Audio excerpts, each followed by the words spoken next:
अगर कोई मरीज पॉइजन खा लेता है, जहर खा लेता है, तो आपको क्या ट्रीटमेंट देना है?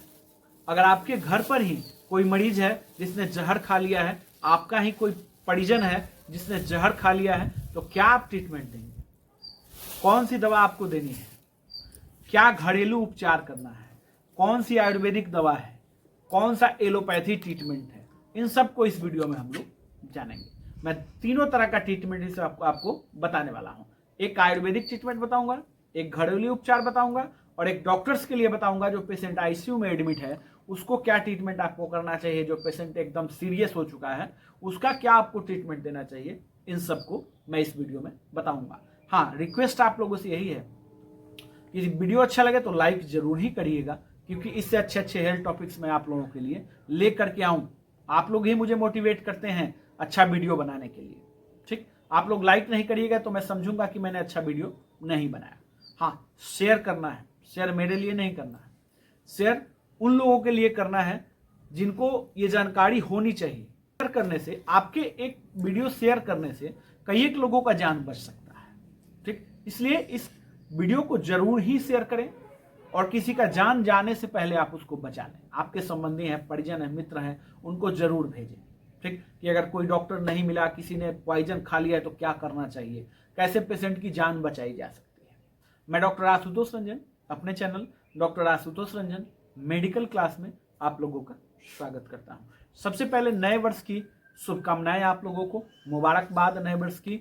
और मैं ईश्वर से ये कामना करता हूं कि आप लोग हमेशा स्वस्थ रहें और सुखमय आप लोगों का जिंदगी व्यतीत हो। चलिए, coming to the point. Point क्या है? पॉइजन। किसी मरीज ने पॉइजन खा लिया है, जहर खा लिया है, तो क्या ट्रीटमेंट आपको देना चाहिए? जैसे मान लिया जाए कि एक पेशेंट है, ठीक है, 50 ईयर एज है, उन्होंने पॉइजन खा लिया, ठीक है, 50 साल का उम्र है। तो सबसे पहले क्या करेंगे आप? देखिए, कुछ टेक्निक है इनको ठीक करने का। टेक्निक को फॉलो करना होगा आपको। आप अगर आपके घर पर भी मरीज ने खाया हुआ है तो भी ये टेक्निक फॉलो करना है।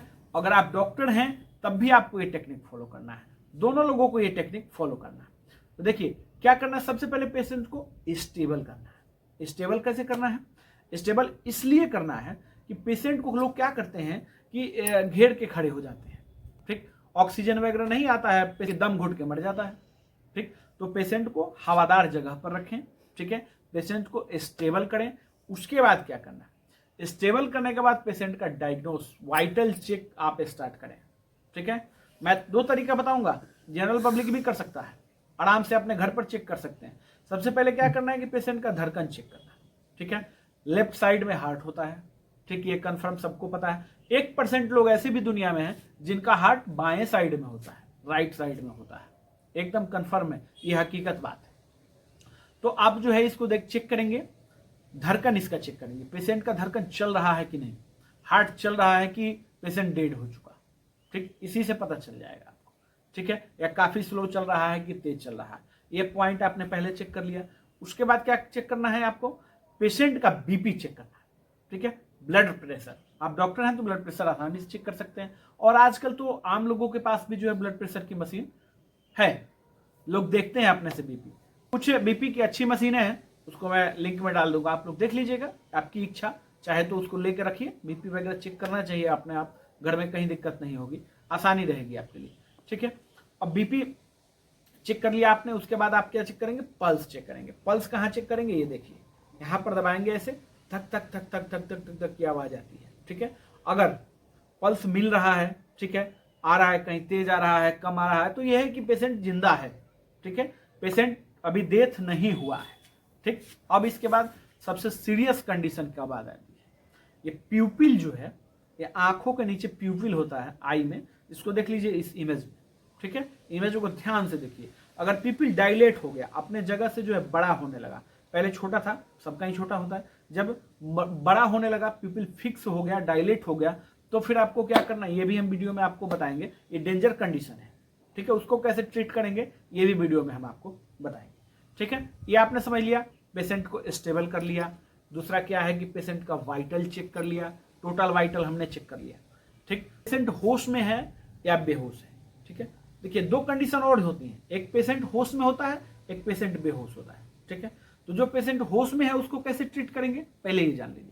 पहले क्या करेंगे, पेशेंट अगर होश में है तो ऐसा करेंगे कि जो पॉइजन खाया हुआ है, ठीक, पता लगाने का प्रयास करें, ठीक, फाइंड करें कि कौन सा पॉइजन खाया हुआ है, उसके परिजनों से पता करें, हिस्ट्री लें पेशेंट का, तो आपको पता चल जाएगा कि कौन सा पॉइजन पेशेंट ने खाया हुआ है। ठीक है, तो ये आपने समझ लिया, आपने फाइंड कर लिया पॉइजन को कि कौन सा पॉइजन पेशेंट ने खाया हुआ है। ठीक, ये समझ लिया आपने। अब इसके बाद क्या करना है, इसके बाद करना है कि पेशेंट को उल्टी करवाने का प्रयास करें। कोई भी पॉइजन खाया हो पेशेंट, ठीक है, होश में है तब ये ट्रीटमेंट है, उल्टी करवाने का प्रयास करें। तो कैसे करवा सकते हैं, एक गिलास पानी लीजिए, उसमें 4, 5, 6 चम्मच नमक डाल दीजिए, जितना डालिएगा कोई नुकसान नहीं है।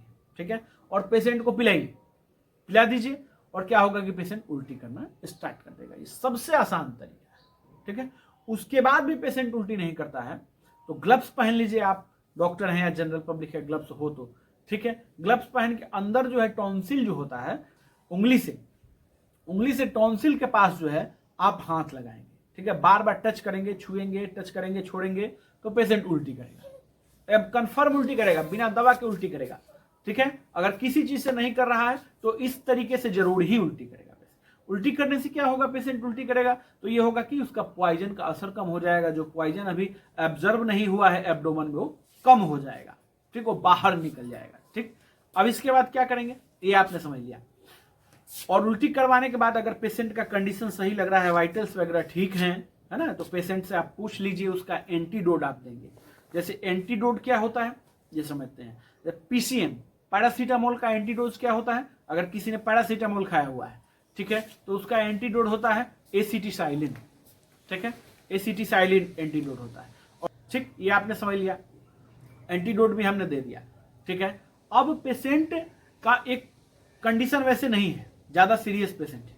ठीक, तो फिर आप क्या करेंगे, रायस ट्यूब जो है आप पेशेंट के नाक के द्वारा अंदर डालेंगे।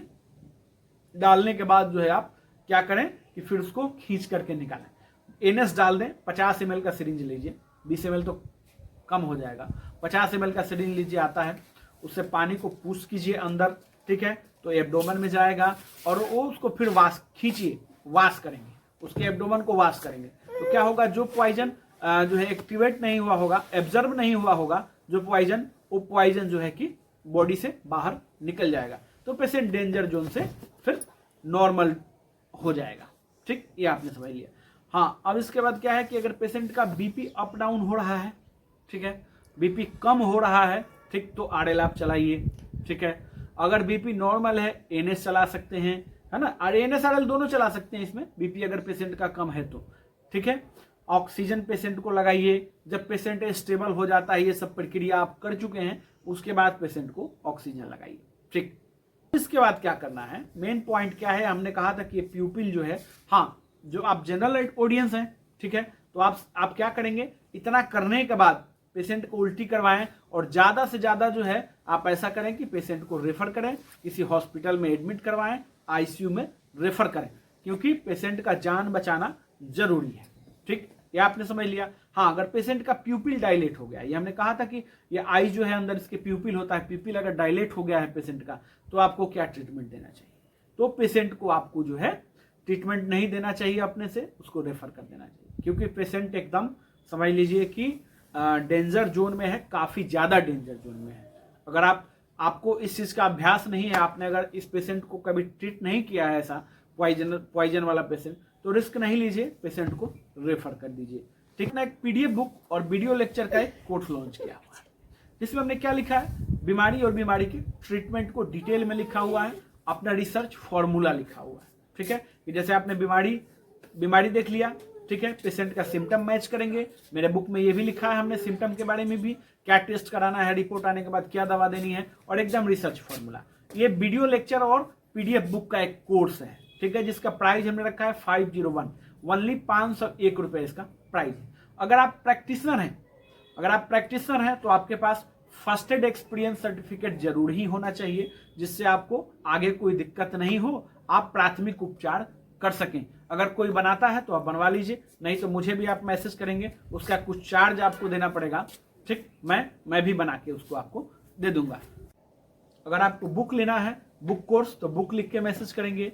अगर आपको ट्रीटमेंट लेना है तो ट्रीटमेंट लिख के मैसेज करेंगे। और experience certificate, first aid experience certificate लेना है तो एक्सपीरियंस सर्टिफिकेट लिख के मैसेज करेंगे। एक पॉइंट ध्यान रखने की जरूरत है कि मैसेज रिप्लाई में 24 आवर्स से 48 आवर्स तक लग सकते हैं, 24 से 48 घंटे लग सकते हैं, क्योंकि काफी लोग मुझे प्यार करते हैं और काफी मैसेज आता है, तो आपका नंबर आते थोड़ा सा समय लग सकता है। घबराएंगे नहीं, आपसे बात जरूर ही होगी। धन्यवाद।